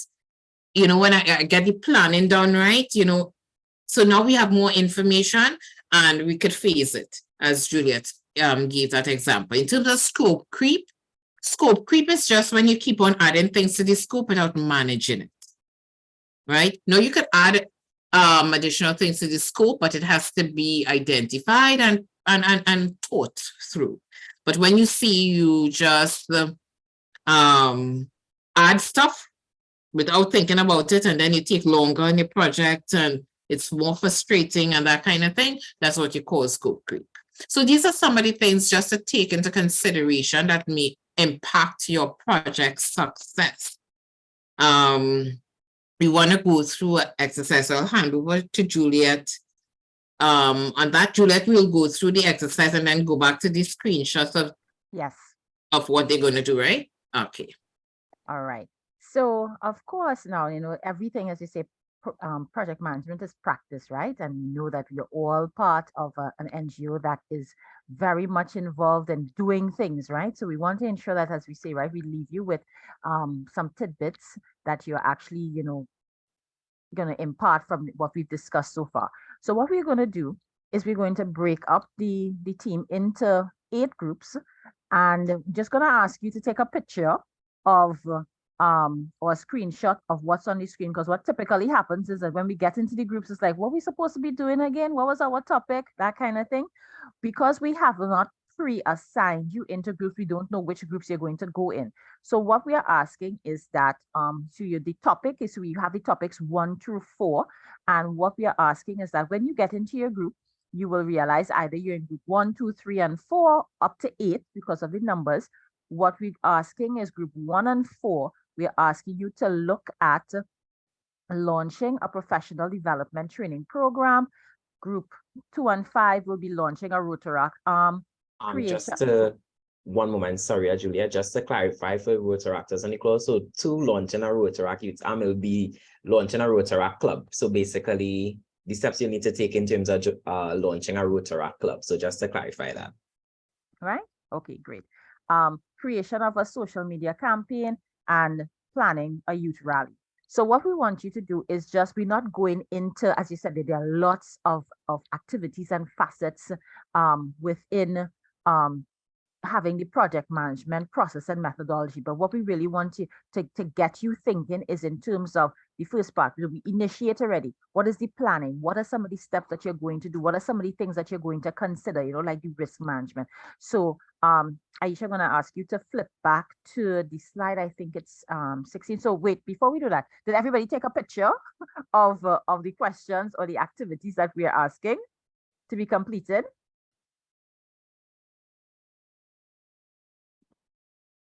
And is that like, do we see hands? Did you put hands up? In the chat as well, so they could reference it. Right. Let's see. Yeah. Feel free to give a thumbs up if you take a picture yes, of it. Let us know. Yeah. Great. Right. And then what we're gonna do now is go back to the slide where we talk about, that overall summary slide where we talk about what are the areas and what are the activities that support it and which one. So what we want to do or the one before? This one. Okay. Yeah. Right. So what we want you to do is actually, when you think about each of the respective areas that you're assigned to, we want you to think about, like, what would you do? What are some of the things that you're going to what you'll be required in each of these? So in the initiating state, okay, we know we get the high level. What do we need to do?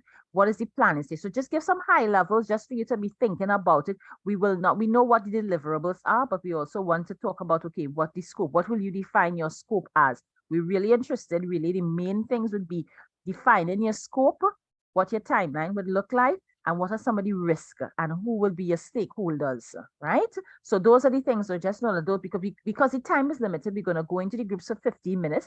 So we just want to really focus the activity on this. And we just probably talk about, like, okay, what be at the planning stage, right? How long you think this will take, or in your particular scenario, how long they normally give you. Normally, like for us, we have like, what is the term? Is this going to take all of the term? Is it half of the term? Why?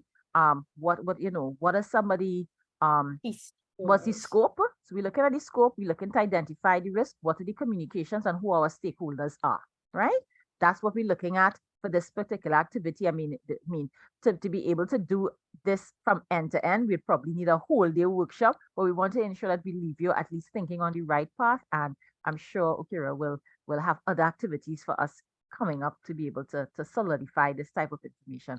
So you're going to go into your groups for 50 minutes. What we want to ask you to do as well when you get into your group is to identify who's going to speak on behalf of the group when we come back into the session, as well as have a scribe so that you know you document everything.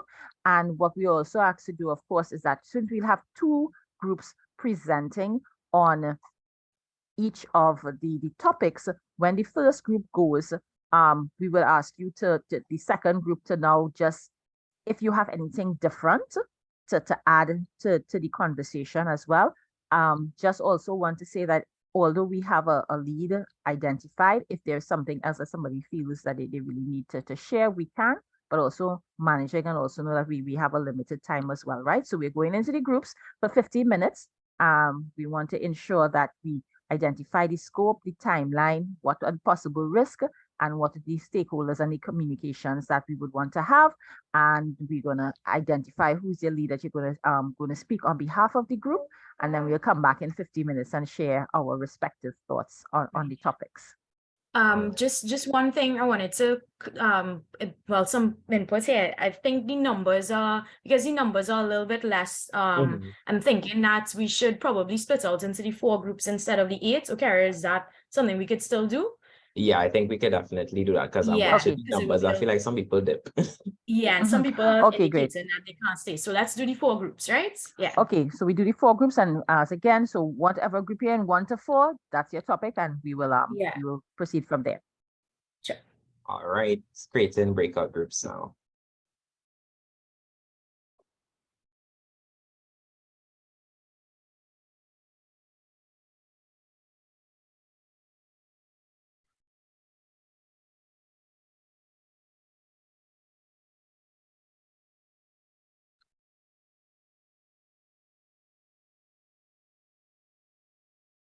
I think we have people joining their breakout groups. You all seen it on your end where you could like go into rooms, right? Yes. Okay. Yeah, I correct. think I say, okay, I could join. So room Yeah. 3 is good to go. I think there people are there. Room 4 is Yeah, missing 2 everybody's there. persons. Yeah.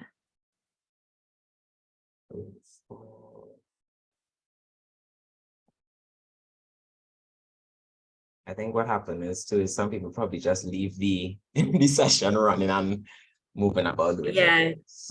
It happens. That's why I figured based on the numbers, it would be better to switch back into the 4, because it would have been like maybe 2 people per group. Yeah. And they probably might not be really here or able to participate actively, you know? Yeah. So it looks like in most of the groups we have at Like least 5. 3 to 4 people active. Yes.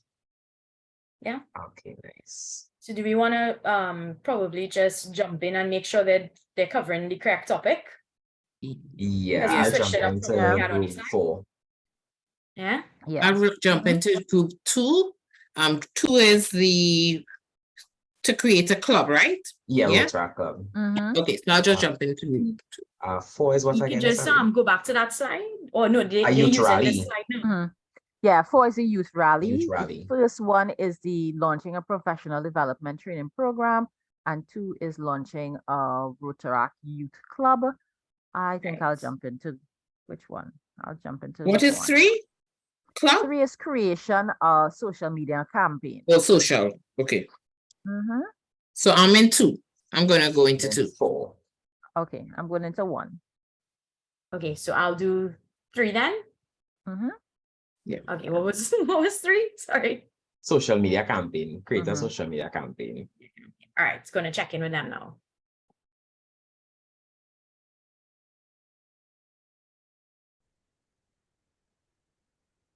Why you recording me? Hi, Carol. Hi, group 4. What y'all doing in here? What's up? We are planning a youth rally. Nice. and is for the purpose of this session is very much high level, right? So it's just kind of like looking at some of the things that you need to consider in terms of like the initiation, the planning, the execution, monitoring and control, and the closer. So it's just kind of like some high level, like bullet point stuff that you could just kind of like note down that you need to consider if you're looking to do like a youth rally. So it's really for you all to talk. I know I just macroing. I ain't come here to lead this session. I just macroing all this session.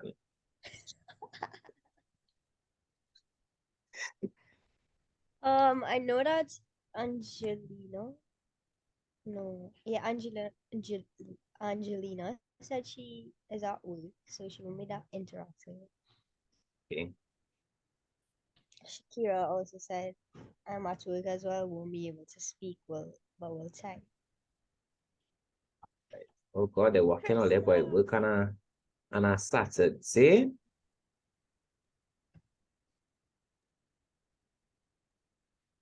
Miss Crooks, I ain't here. Play with your mic. Mute it and mute him back.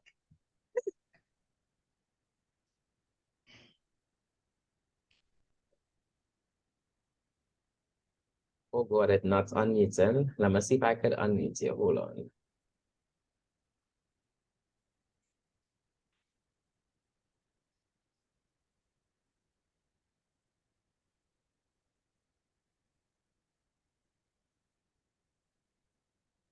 Thing change.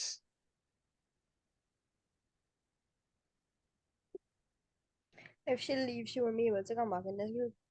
So we'll confirm this for the spokespersons, and then we will ask in terms of, for feedback as to how they felt felt with the exercise.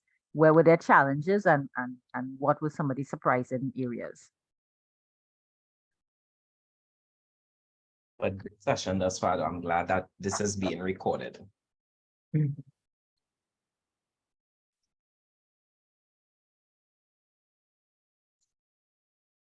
It's like people trying to get a few last seconds in.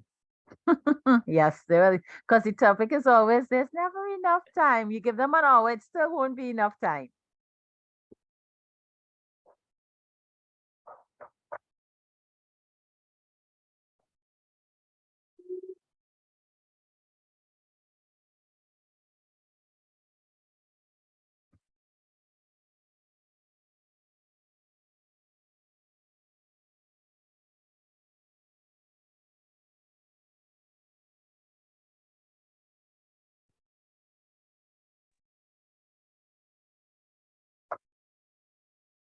All right, Yes. so we hope everybody enjoyed those breakout rooms. I'll just pass you back on to our PMI colleagues to take it over. All right, so we would have gone into the breakout rooms, and we know in terms of course there's a time constraint, right? So what we want to do is really just confirm with you all, just get some feedback on the exercise example. I know you have your persons identified in terms of your leads, but just to get an idea, you could either drop it in the chat as well. What's the consensus on the activity? How did you find the activity? Was it something challenging for you to get your mind wrapped around the concepts? Let's just get some feedback on that. You could either drop it in the chat, or you could raise your hands. And can I see the participants? Okay, you'll be able to see who has their hand up to be able to tell them to speak, etc. So if any of you would like to speak, just raise your hands and unmute. I know they're real quiet this morning. Okay, Darian. Yeah, hand up. I really enjoyed it. The time constraint kind of showed how much you could really do in each step in the project management process, and the level of detail it could go to. So it was a bit hard trying to go through each section, but I really enjoyed it. We also have, thanks Darian, we also have Khadija Khan. Darian, let me just ask Darian, what group was that? Group 1. Okay, thanks. Yeah. Khadija. Some comments in the chat as well. All right, so we got Kadisha, go ahead. And Oh, yes, I also agree with Darian in terms of only when you get into the project and the plan and you realize how much details that you have to go into. So definitely the time limit for us to just do this little activity was not enough for us. But I actually enjoyed to see how we can break down projects, because a lot of times when you're doing projects, you just go into it, you just throw all your ideas together and want to start at one time instead of actually sitting and planning and looking at the steps that you have to take. right. And just to say, right, remember I said at the start, right, that there's no way that we'd be able to do this activity the way that we would really like to do it, because it would really need like a whole day workshop to actually get it through. But the what we wanted to do is to ensure that we bring the awareness to the team, and we have you know, understanding and appreciation what goes into a successful project. And as we said, right, we talked about it, but and you just reiterated it, right? When we hear project, everybody talks about execution, what we have to do. Let's start moving, let's go ahead, but nobody knows where we going, how we going, where we go, what we doing, nothing What at we all, trying to or you achieve. know, how many of us going, right?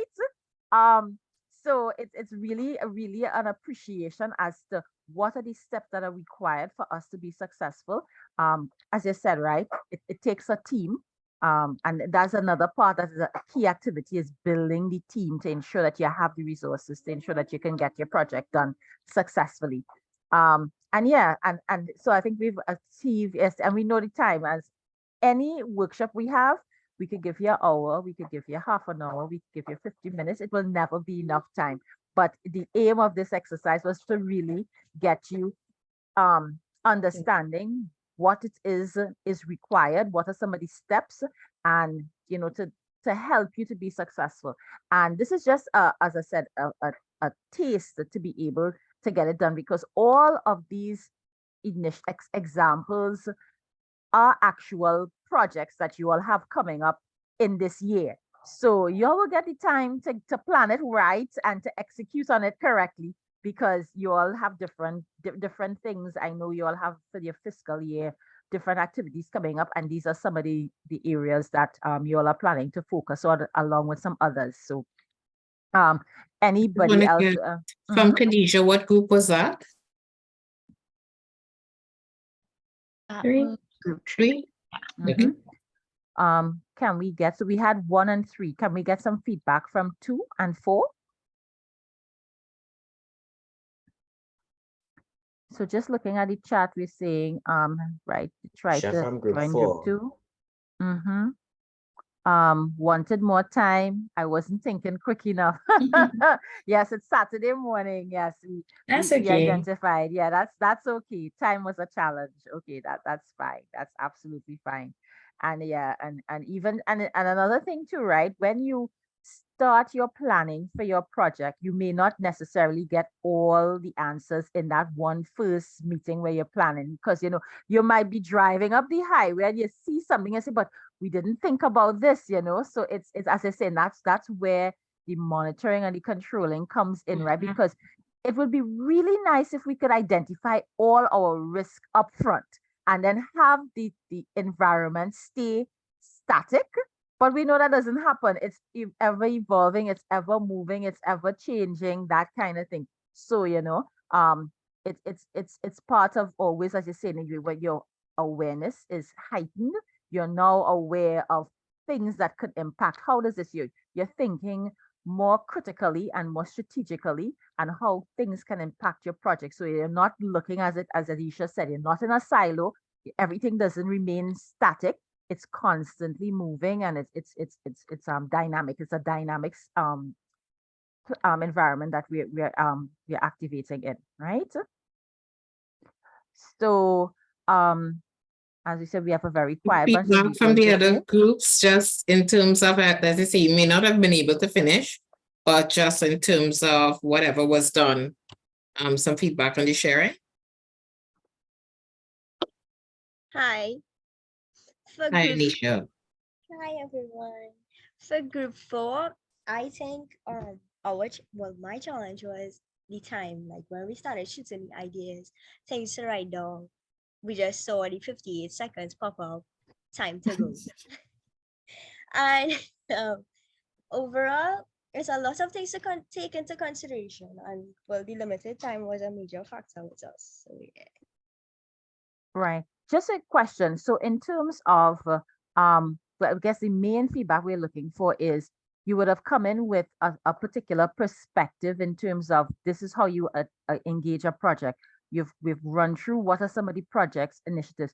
Do you think now knowing what the steps are that you are now able to more confidently approach a project? And I saw someone, Shakira. Hi, good morning. I'm really glad that you raised that specific question because I did want to mention that in as much as time was one of the biggest challenges, the breakdown that you would have given us earlier in terms of initiation, planning, execution, monitoring, and so on, followed by the bullet points, definitely did help in terms of guiding us where to go, when to go. And even though the 15 minutes was short, it was also surprising the amount of ideas that we came up with within that 15 minutes using that guideline, which is definitely something that me personally really needed. So, and something that will definitely help in future. Thank you very much for your contribution, Shakira. Anyone else want to just give us an idea in terms of like knowledge coming in, have experience in the session, and what are their takeaways and what they can actually see that they can use transferable going right out. Fatima. Hi, good morning, everyone. I'm from group 2. So just to give our 2 cents, I would say that the process of project management really makes undertaking a project easier. It takes away the guesswork and everything like that. Once you have a plan, it makes it something that becomes possible and easier to execute because you're following this direct plan. And I really enjoyed the session this morning. I would say that our group also had the challenges of the time. We definitely delegated the 4 aspects we had to do to everyone in the group to make it easier and faster, and still it was not enough time. So I understand that, project management, taking the time to really write down everything that you need, the risk, the stakeholders, timeline, everything like that is very important. And it helps you to have a clear picture in your mind of what to do and what to expect. So really appreciate that and everything that you all taught us this morning. Okay, great.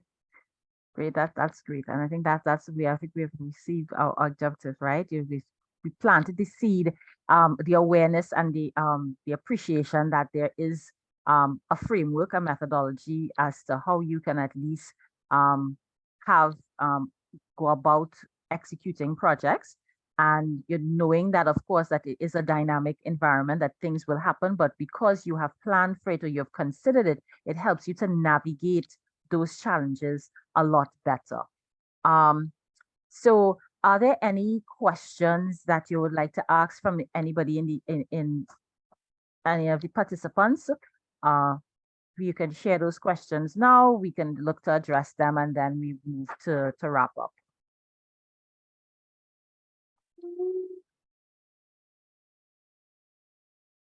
Okay, no questions, guys.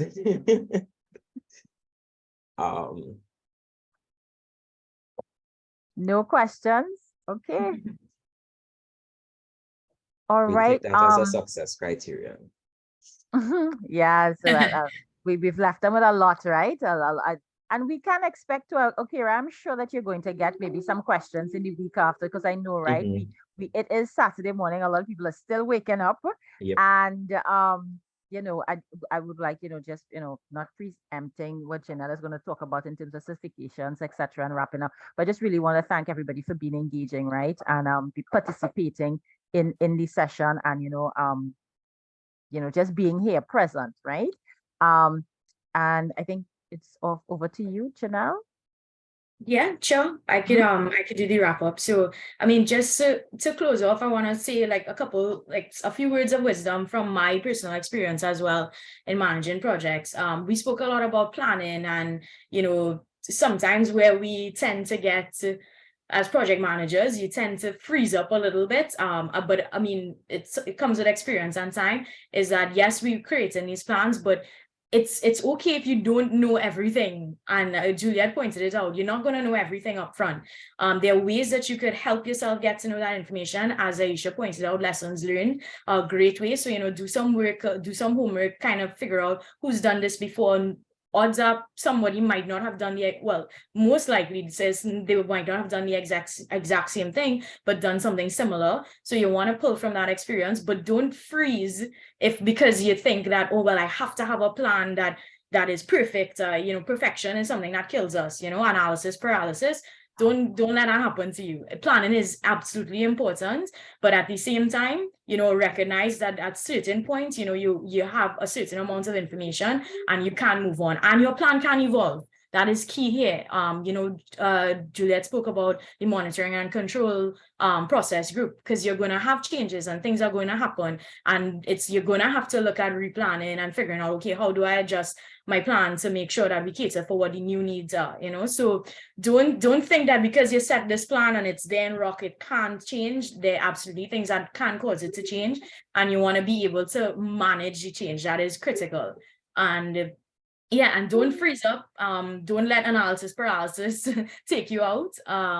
And just the other most important thing is that you're dealing with people, and we've mentioned that influence is critical.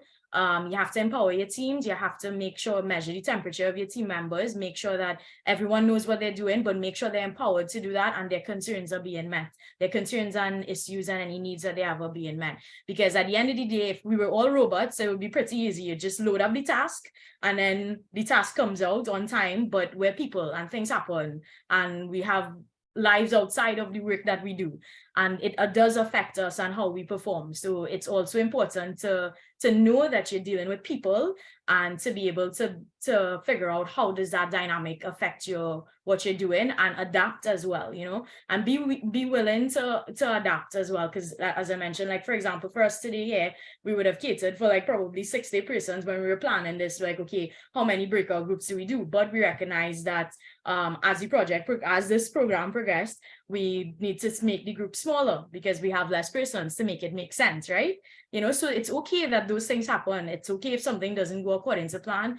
If it doesn't go according to plan, because you can't predict everything, right? If it doesn't go according to plan, you adapt and you manage the change to make sure that you get success at the end of the day. Right. So just to wrap that up, and then I just did want to briefly talk about certifications. I won't get into it for too long. I just wanted to share my screen with you so you could see.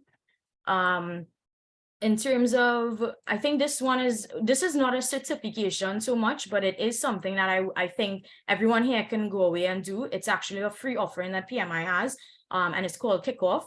And there are two tracks. There's the predictive track, which is what you'll probably hear about waterfall and whatnot. And then there's also an agile track, right? So it's just an hour course long and you get a badge at the end. And it's really intended for those persons who may not be project managers by rule, but your function requires you to you do need project management skills. So it's an hour for the predictive track, and there's an hour for the agile track. I will share the link with you. Okera did this actually because he works with me, just on a side note, and he would have done this, and I did ask him for his opinion on it, and he could share with you his experience. But I do think it's something good that you can do to just touch up on what we discussed today, and it actually has some examples as well that you can go through and some templates as well. So that's great. And it's free, right? So I'll post this in the chat. And the final one is the certification framework. So this is now where we get into certification. So I'm judging based on the audience. I think most of you might probably fall within 0 to 3 years experience of managing projects. So these are the key certifications that would be applicable to you. And then when we go into 3 years and above, you have these certifications as well. So CAPM is pretty popular. PMI project management, right? This is more targeted towards students coming out of university, but this is specific to the US. CAPM is probably one of the better ones that you might want to, if you're going to be managing projects, continuously, and this is a stepping stone. This is definitely a great place to start.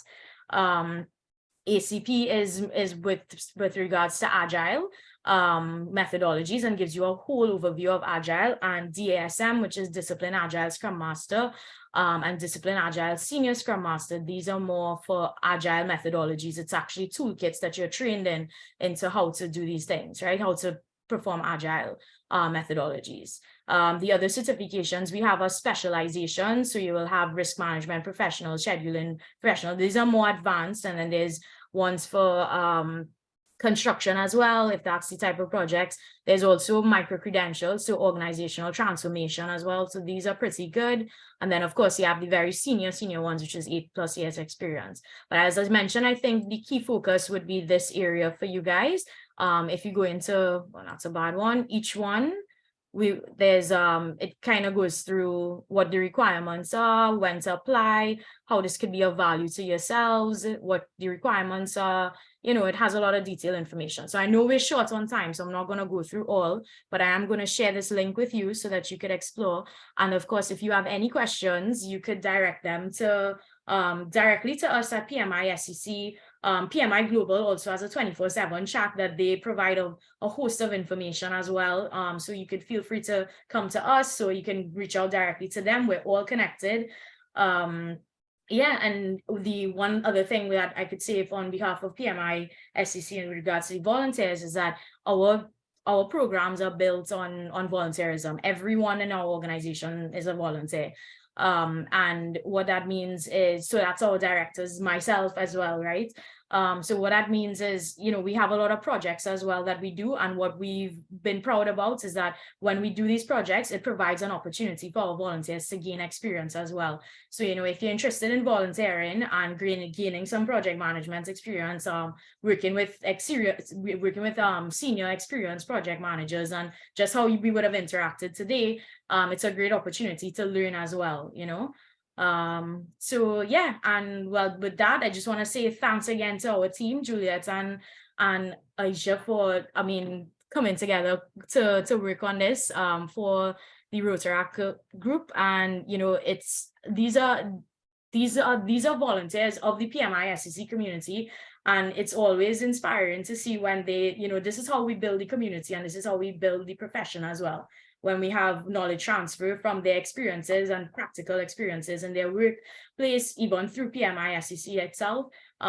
This is what we want to do. We want to make sure that we connect to persons with experts in the field, and you get some practical experience towards your workshops, and not necessarily just the theory alone, so that you could speak to real life experiences that you'll have while you're managing projects. So I just want to say a special thanks to them for volunteering their time and partnering with us to have this delivered, and I guess that's it. Okay, back to you. Yes. So on behalf of the Rotaract Club of Central Port of Spain, as well as the Rotaract District 7030 on a whole, really want to thank PMI SEC for, not just volunteering your time, but the effort that you took to really.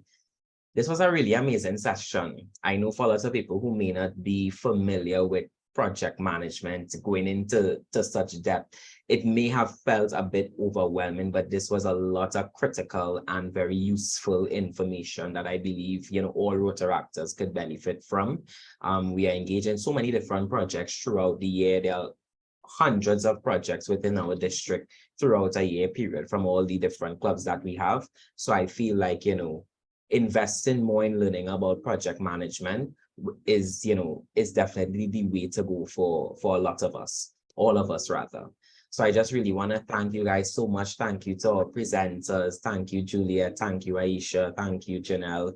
I think the information was well received. In terms of this session is being recorded, so I'll try to definitely probably put this up on a YouTube link that we could share with persons who weren't here. I'll also share it with PMI SCC just so you all will have it as well. Because I think that all Rotaractors could definitely benefit from this. And with your permission, if you'd allow me to share the presentation, I'm not sure if I can or. All Yeah, right. Juliet, I'm sure you all are good. Yeah. Yeah. Yeah, I have a problem with that. All right, no problem. So I'll definitely share the presentation as well. All right, Yeah. so just thank you guys so much. I Just one also other just thing shared the links, and I also shared my email address. As I mentioned, if anyone wants to get in contact with us, find out more about PMI SCC and how you could connect with us and volunteer. I put my email address there, president@pmiscc.org. Feel free to reach out anytime. Yeah. All right, so guys, we've come to the end of this session. Thank you guys for sacrificing this time because it was a sacrifice on a Saturday for all involved. Thank you guys so much. I think this went really well, and I'm really excited about this. Yeah, Okay, do but enjoy just the one other rest. You thing. sure? Is there a survey that's going to go out? Is it going to go now? Or is it going to go after? All right, so the survey that I would have to do as a director's report on this project will more be internal to my club and not so I don't know if you all had a survey that you all want to share with them to get some feedback. If you all that want was to do something it I was following supposed up. to work on with Ocario, but we'll have to send it out after. Yeah. Okay, Sure. no problem. Okay, great. I'll definitely All get right, some thanks, feedback everyone. for you. All right, have a good one, everyone. Bye. Enjoy your weekend. Enjoy the rest of your Bye. weekend. Thank you. Thanks, Nice everyone. Bye. being here. All right.